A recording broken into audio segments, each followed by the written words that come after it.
আসসালামু আলাইকুম প্রিয় চাকরি প্রত্যাশী ভাই বোনেরা, কেমন আছেন সবাই? আশা করি সবাই অনেক ভালো আছেন। আজকে অনুষ্ঠিত বাংলাদেশ পুলিশের অফিস সহকারী কাম কম্পিউটার পদের যে পরীক্ষাটি, সেই পরীক্ষার গণিত অংশের সমাধান নিয়ে আপনাদের সামনে হাজির হয়েছে। গণিত অংশের প্রথম যে অঙ্কটি ছিল সেটা একটু আমরা দেখে নিই। যে একটি ঘরের দৈর্ঘ্য তার প্রস্থের 3 গুণ প্রতি বর্গ মিটার 7.50 টাকা দরে যদি এই ঘরটির মেঝে কার্পেট দিয়ে ঢাকতে 1102.50 টাকা ব্যয় হয়, তাহলে ঘরটির প্রস্থ আর দৈর্ঘ্য নির্ণয় করতে হবে। তাহলে চলুন আমরা একটু দেখে নিই। সেটা হচ্ছে কি, যে আমাদের এখানে একটু দেখতে হবে যে দৈর্ঘ্যটা প্রস্থের 3 গুণ। দৈর্ঘ্য যা হবে প্রস্থ যা হবে দৈর্ঘ্যটা তার 3 গুণ হবে। 1 বর্গ মিটারের খরচ হচ্ছে 7.50 টাকা। তাহলে এই যে মোট যে ব্যয় হয়েছে, এটা হচ্ছে মোট ব্যয়, এটা হচ্ছে 1 বর্গ মিটারের ব্যয়। তাহলে আমাদের এখান থেকে বের করতে হবে যে আসলে মেঝেটার ক্ষেত্রফল কত। ক্ষেত্রফলটা যদি আমরা বের করতে পারি, সেখান থেকে আমরা দৈর্ঘ্য প্রস্থটা বের করতে পারবো। তাহলে আমাদের যে প্রথমে যে কাজটা হবে, যেহেতু দৈর্ঘ্য প্রস্থ দেওয়া নাই, একটা তথ্য আমাদের দেওয়া আছে যে দৈর্ঘ্যটা প্রস্থের 3 গুণ। তাহলে আমরা লিখবো হলো, মনে করি ঘরটির দৈর্ঘ্য হচ্ছে আগে প্রস্থ লিখব। প্রস্থ হচ্ছে x মিটার, ঘরটির দৈর্ঘ্য সেটা হচ্ছে, তাহলে যেহেতু 3 গুণ 3x মিটার, 3x মিটার। ওকে, তাহলে এখন ক্ষেত্রফল কত হবে? ক্ষেত্রফল সমান আমরা জানি হলো দৈর্ঘ্য গুণন প্রস্থ বর্গ একক। x3 হইল আমাদের দৈর্ঘ্য, গুণ হচ্ছে x হইল প্রস্থ, এটা হবে বর্গ মিটার। 3x², এটা হলো বর্গ মিটার। আশা করি এটুকু বুঝতে পেরেছেন। এখন চলুন আমাদের যেটা হচ্ছে যে প্রশ্নমতে কি হবে। প্রশ্নমতে আমাদের এখানে ক্ষেত্রফল পেয়েছি আমরা 3x²। আসলে আমাদের ক্ষেত্রফল করতে হবে। মোট ব্যয়কে যদি আমরা প্রতি বর্গ মিটার ব্যয়টা দিয়ে ভাগ করি, তাহলে যা পাবো সেটা হচ্ছে আমাদের 2.50, এটা হলো 7.50। তাহলে 3x², এটাকে যদি আমরা ভাগ করি তাহলে হবে হচ্ছে, আমরা একটু আলাদা করে একটু রাফ করে নেবেন, এটা ভাগ করলে হচ্ছে 147। তাহলে x² সমান হবে 147 ভাগ হচ্ছে 3। x² এটা ভাগ করলে হবে 49। 3 49 হলো 147, 3 50 150, অর্থাৎ 150, 3 49 147। এটা যদি আমরা বর্গমূল করি, যে x হলো স্কয়ার রুট 49 এর বর্গমূল করলে কত হবে? 7। তাহলে x এর মান 7, সুতরাং আমরা লিখতে পারি যে প্রস্থ হচ্ছে কত? প্রস্থ হচ্ছে 7 মিটার। তাহলে দৈর্ঘ্য কত হবে? দৈর্ঘ্য সমান হচ্ছে 3x, যেহেতু 3 গুণন 7 মিটার, তার মানে 3 7 21 মিটার। সুতরাং দৈর্ঘ্য 21 মিটার, প্রস্থ 7 মিটার। এই তো উত্তর। এরপরে যে প্রশ্নটা ছিল সেটা হচ্ছে যে শতকরা বার্ষিক 8.5 টাকা, অর্থাৎ 8 সমস্ত 2 এর 1 এত টাকা মুনাফায় কত টাকার, এটা একটু প্রশ্নটা বুঝতে হবে। কত টাকার 6 বছরের মুনাফা 2550 টাকা হবে। প্রশ্নটায় কত টাকার, অনেকের এই কত টাকার এখানে যে প্রশ্ন শতকরার যে প্রশ্নটা থাকে, সেই প্রশ্নটায় কোনটা আসল কোনটা মুনাফা এটা বের করতে একটু সমস্যা হয় বা বুঝতে সমস্যা হয়। তাহলে আমরা যখনই বলবো যে কত টাকা এই যে যাবতীয় যে জিনিসগুলো আছে এই কত টাকার এটা যদি দেওয়া থাকে তাহলে আমরা বুঝবো সেটা কি, সেটা হচ্ছে আমাদের মূলধন বা আসল। মুনাফা এখানে বলাই আছে যে এত মুনাফা, শতকরা এত মুনাফায়, তার মানে এটা হচ্ছে শতকরা এত টাকা মুনাফায়, তার মানে এটা হচ্ছে মুনাফার হার। সময় বলে দিয়েছে আমাদের 6 বছর। এটা আমরা দুইটা ওয়েতে করব, আমরা দুইটা উপায়ে করব। সেটা হচ্ছে যে একটা হলো আমরা একটু বিস্তারিত ভেঙে করব, আর একটা হচ্ছে যে একটা ফর্মুলা ফেলে করব। তো ফর্মুলাটা হচ্ছে যে সেটা হচ্ছে যে আমরা জানি যে আয় সমান মুনাফা, সরল মুনাফা আয় সমান হচ্ছে PNR। আমরা আয় জানি হচ্ছে আয়কে বলা হয়, আয় হচ্ছে মুনাফা, মোট মুনাফা। তাহলে মুনাফা আয় সমান দেওয়া হচ্ছে 2550 টাকা। মুনাফার হার সেটাকে বলা হয় আর দিয়ে প্রকাশ করা হয়। মুনাফার হার দেওয়া আছে হলো 8.5%। তাহলে 8 সমস্ত 2 এর 1, এটা পার্সেন্ট। আমরা আগে এটা সমস্তটা ভাঙাই নেব, যেটা মিশ্র ভগ্নাংশ বলা হয়। 8 দুগুণে মিশ্র ভগ্নাংশ কীভাবে ভাঙাবো, এই হরের সাথে এই সামনের যে সংখ্যাটা এটা আমরা গুণ করব। 8 দুগুণে 16 আর এর সাথে লব যোগ করতে হবে। তাহলে 16 1 হলো 17, নিচে হলো 2। পার্সেন্ট যদি আমরা ভাঙাই তাহলে কি হবে, বাই হবে 100। তাহলে 17 বাই হলো 200। আচ্ছা, এরপরে আমাদের যেটা হচ্ছে যে সময় n হইলো সময় হচ্ছে n মান হইলো 6 বছর। বাস, দেখুন এখানে আমাদের আমি এটা মুনাফা সমান আয় সমান লিখেছি, এটা আমরা লিখতে হবে না, আমরা শুধু আয় সমান PNR লিখব। এখান থেকে আমরা যদি বের করতে হবে আমাদের P অর্থাৎ মূলধন বা আসলটা কত টাকা, তাহলে P একবারে আমরা লিখে ফেলবো কি, আয় বাই হচ্ছে, আমি আর একটু বিস্তারিত দিয়ে দিচ্ছি যে কারো যদি কোনো এখানে সমস্যা হয়, যে PNR এটা সমান হলো আয়।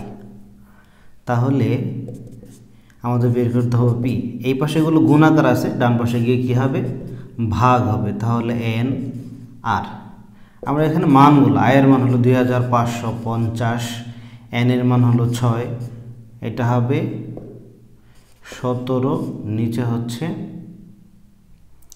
200। আমরা একটু যদি চিন্তা করি, এই যে নিচে যে ভগ্নাংশ আছে এটা উল্টে গেলে কি 2550 গুণন এই 200টা উপরে চলে যাবে, নিচে হচ্ছে 6 গুণন হচ্ছে 17। এটা একটু আমাদের ক্যালকুলেশন করতে হবে। 17 দিয়ে 2550 কাটাকাটি করলে হবে কত, 150। আর যদি এর সাথে 6 দিয়ে যদি আমরা একবার কাটাকাটি করি তাহলে 6 25 150। এটাতে গুণ করলে 25 দুগুণে 50, তার মানে হলো 5000। এই আমাদের মূলধন হলো 5000 টাকা, এটাই উত্তর। এরপরে একটা অঙ্ক আছে উৎপাদক বিশ্লেষণ।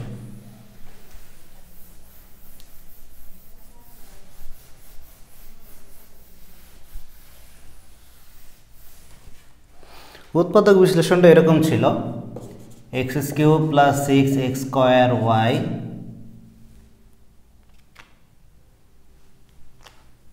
প্লাস হলো 11xy² প্লাস হলো 6y³।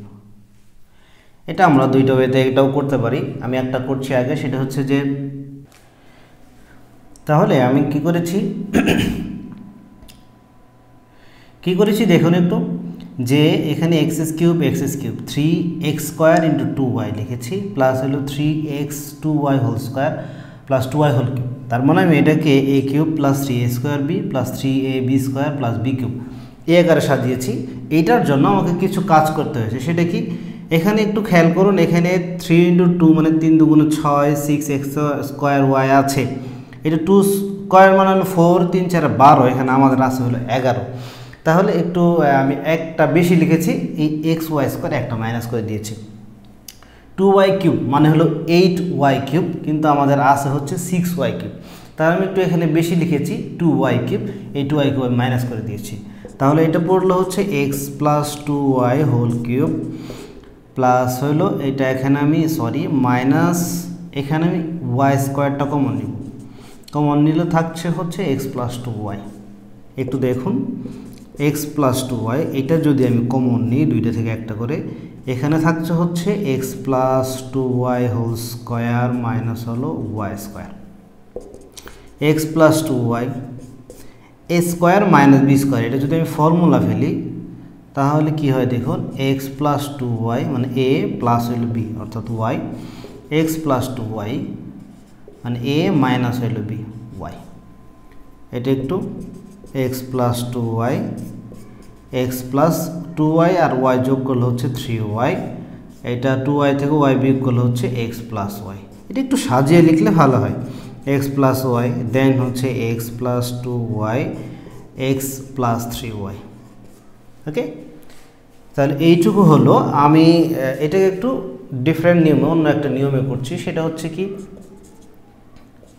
X cube plus 6x square y plus 11xy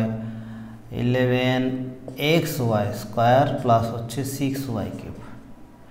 আপনি একটু খেয়াল করুন, এখানে যদি এক্সের পরিবর্তে মাইনাস ওয়াই আমি বসাই, এক্সের পরিবর্তে মাইনাস ওয়াই বসাইলে এক্স সমান যদি মাইনাস ওয়াই বসাই তাহলে এইটুকুর মান 0 আসবে। তাহলে 0 আসা মানে হচ্ছে যে এইটার একটা উৎপাদক হচ্ছে এক্স প্লাস ওয়াই। তাহলে আমরা এক্স প্লাস ওয়াই একটা উৎপাদক নেব, x plus y, x plus y, x plus y, তিনটা উৎপাদক নিয়েছি। একটু দেখুন, এখানে আমি এক্স প্লাস ওয়াই নিয়েছি, এখন এই এক্স দ্বারা আমি এই এক্স কিউবকে একটু ভাগ করব, এক্স কিউব ভাগ হলো এক্স, আমার থাকে হচ্ছে এক্স স্কোয়ার, অর্থাৎ আমি তাহলে এখানে এক্স স্কোয়ার দিয়ে গুণ করে নিব। তো দেখুন এক্স স্কোয়ার দিয়ে যদি গুণ করি আসছে হলো এক্স কিউব প্লাস হলো এক্স স্কোয়ার ওয়াই।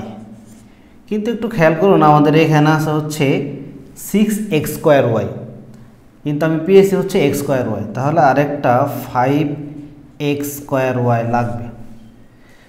এখন দেখুন এই 5xy স্কোয়ারকে যদি আমি এই এক্স দিয়ে ভাগ করি, 5x স্কোয়ার ওয়াইকে যদি এক্স দিয়ে ভাগ করি তাহলে 5xy আসে, তাহলে আমার এখানে প্লাস 5xy দিয়ে গুণ করতে হবে, তাহলে এখানে আসবে, এটা আসছে, তাহলে এটা দিয়ে এটাকে এখন যদি গুণ করি তাহলে হচ্ছে 5xy স্কোয়ার।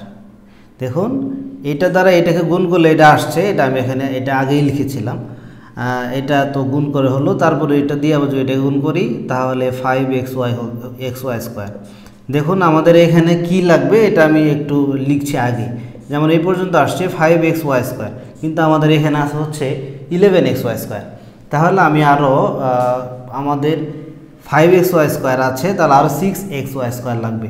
আগের মতো একটু কাজ করুন যে তাহলে 6xy স্কোয়ার যদি আমাদের লাগে তাহলে এটাকে আমি এই এক্স দিয়ে ভাগ করতে হবে, ভাগ করলে এক্স এক্স কাটা, তাহলে 6y স্কোয়ার, তাহলে আমাদের এখানে একটা প্লাস 6y স্কোয়ার দিয়ে গুণ করতে হবে, তাহলে আসবে 6xy স্কোয়ার প্লাস হচ্ছে 6y কিউব। সবার কাছ থেকে এক্স প্লাস ওয়াই এটা উৎপাদক নিয়েছিলাম, এটা একটু গুণ করে কমন নিয়ে নিই, তাহলে আসতে হচ্ছে x square plus 5xy plus হচ্ছে 6y স্কোয়ার। এটা আমরা একটু মিডিল টার্ম করব, মিডিল টার্মটা যেটা হচ্ছে যে আপনারা ফার্স্ট ব্র্যাকেটে দিই, মিডিল টার্মটা আপনারা জানেন, অনেকে আবার একটু বুঝতে পারেন না, আমি একটু বলছি। সেটা হচ্ছে মিডিল টার্মটা হচ্ছে এমন একটা জিনিস, দুই পাশে দুইটা বর্গ রাশি থাকে, এখানে মাঝখানে যেটা থাকবে সেটাকে এমনভাবে আমরা ভাঙাবো যেন যোগ বিয়োগ করলে এইটাই আসে এবং গুণ করলে যেন এই দুইটার গুণফলের সমান হয়। তাহলে আমি লিখছি x square plus 3xy plus হচ্ছে 2xy প্লাস হচ্ছে 6y স্কোয়ার। একটু খেয়াল করুন, যদি এই দুইটা আমি গুণ করি, যোগ করি আগে, 3 আর 2 যদি যোগ করি 3xy 2xy তাহলে 5xy, যদি গুণ করি 3 2 গুণে 6 x square y square, 6x square y square হয়, এটা আর এটাও গুণ করলেও তাই হবে 6x² y²। এখন আমাদের কমন নেওয়ার পালা। কমন নিব কি, x যদি কমন নেই x + 3y থাকবে, এখানে যদি আমরা 2y কমন নেই x + 3y থাকবে। x + y এই দুইটা থেকে আমরা x + 3y যদি কমন নেই, কমন নিলে থাকছে হচ্ছে এখানে x, এখানে হচ্ছে 2y। একটু সাজিয়ে লিখবো আমরা x + y, x + 2y, x + 3y। আশা করি এই পর্যন্ত আপনারা বুঝতে পেরেছেন। এরপরে আরেকটা মান নির্ণয় অঙ্ক আছে, সেই মান নির্ণয় অঙ্কটা চলুন একটু দেখে নিই।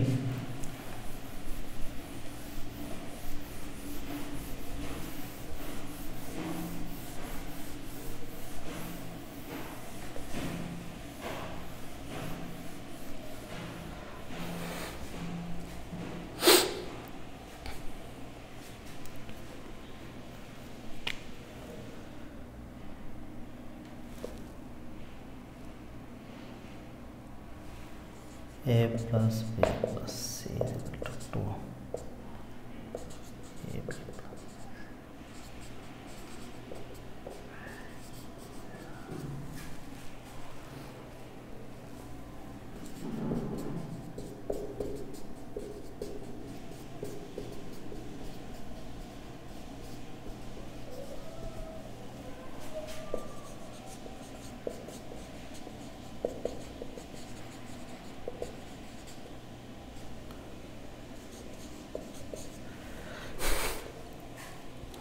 এবার একটু খেয়াল করুন, এখানে একটা প্রশ্ন আছে যে a + b সমান যদি 2 হয়, ab + bc + ca সমান যদি 1 হয়, তাহলে এই রাশিটার মান বের করতে হবে। তাহলে আমাদের যে রাশিটা আছে, আমি এখানে দেওয়া আছে এটা লিখলাম না, দেওয়া আছেটা আপনার একটু মানে অঙ্কের ক্ষেত্রে দেওয়া আছে একটু লিখে নিতে হয়। তারপর আমি একটু লিখছি, দেওয়া আছে a + b + c = হচ্ছে 2 ab + bc + ca এটা সমান হচ্ছে 1।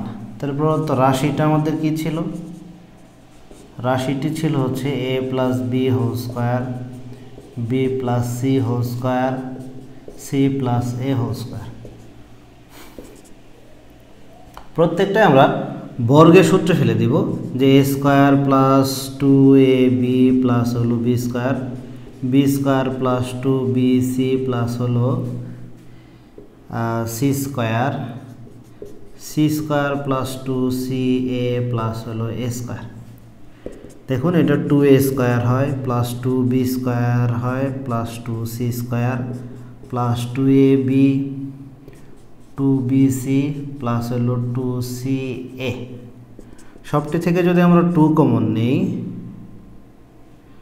2 কমন নিলে কি হবে, a² + b² plus c² plus ab plus bc plus হলো ca।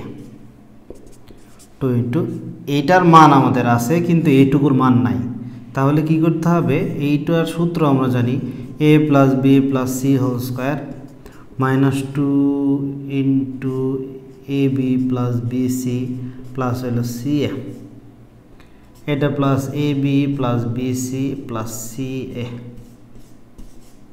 মান বসাই দিই, এটার মান হলো 2, তাহলে 2² মাইনাস 2 ইন্টু 1 প্লাস হলো 1, 2 এটা 4 মাইনাস হলো 2 প্লাস হলো 1। একটু হিসাব করুন, 4 আর 1 হলো 5, 5 থেকে 2 গেলে হচ্ছে 3, 2 ইন্টু 3 = 6। আশা করি বিষয়টি বুঝতে পেরেছেন।